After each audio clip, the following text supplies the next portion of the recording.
Tira mais,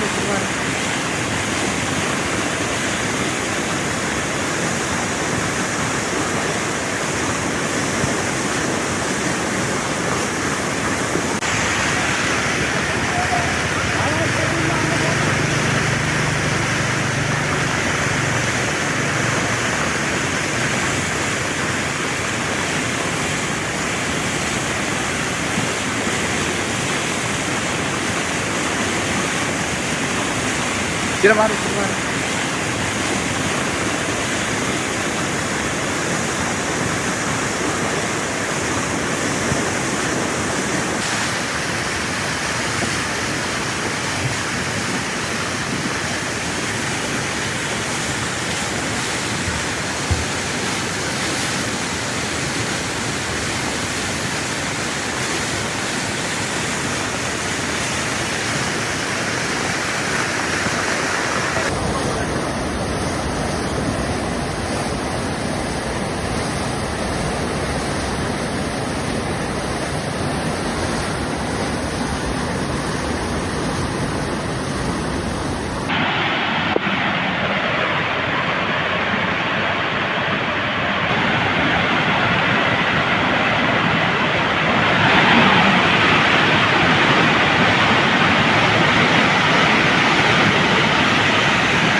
ഇന്നലെ രാത്രി മുതലുള്ള ശക്തമായ മഴയെ തുടർന്ന് നമ്മുടെ താലൂക്കുകളിലും നമ്മുടെ താലൂക്കിൻ്റെ മലയോര മേഖലകളിൽ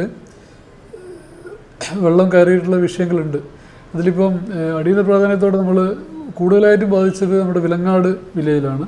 വിലങ്ങാട് വില്ലേജിൽ 32ഓളം മഞ്ഞച്ചീളി കഴിഞ്ഞ പ്രാവശ്യം ഉരുൾപൊട്ടലുണ്ടായ സ്ഥലമായിട്ട് ബന്ധപ്പെട്ട സ്ഥലങ്ങളിൽ ഒരു 32 ഫാമിലിയിൽ നമുക്ക് അടിയന്തരമായി മാറ്റി പാർപ്പിക്കേണ്ടതുണ്ട്. അപ്പോൾ അതിൽ കുറച്ച് പേര് ഏകദേശം 10ഓളം കുടുംബങ്ങൾ അവരെ ബന്ധുവീടുകളിലേക്ക് മാറാമെന്ന് ധാരണയായിട്ടുണ്ട്. അതിൽ 3 കുടുംബങ്ങൾ മാറിക്കഴിഞ്ഞു. ബാക്കി ഈ 22ഓളം കുടുംബങ്ങൾ നമ്മൾ അവിടെയുള്ളൊരു പാരിഷ് ഹാളിൽ മാറ്റാനാണിപ്പം ആലോചിച്ചത്. അതിപ്പം അതിൻ്റെ നടപടി തുടർന്നുകൊണ്ടിരിക്കുകയാണ്. വില്ലേജ് അധികൃതരും താലൂക്കിലെ ആൾക്കാർ അവിടെ സ്ഥലത്ത് തന്നെ ക്യാമ്പ് ചെയ്ത് അതിൻ്റെ നേതൃത്വം നൽകുന്നുണ്ട്. പോലീസും അതിൻ്റെ ബന്ധപ്പെട്ട സഹായത്തിനുണ്ട്, പഞ്ചായത്ത് അധികൃതരുണ്ട്. എല്ലാവരും കൂടെ ആലോചിച്ച് അവർ മാറ്റുകയാണ്.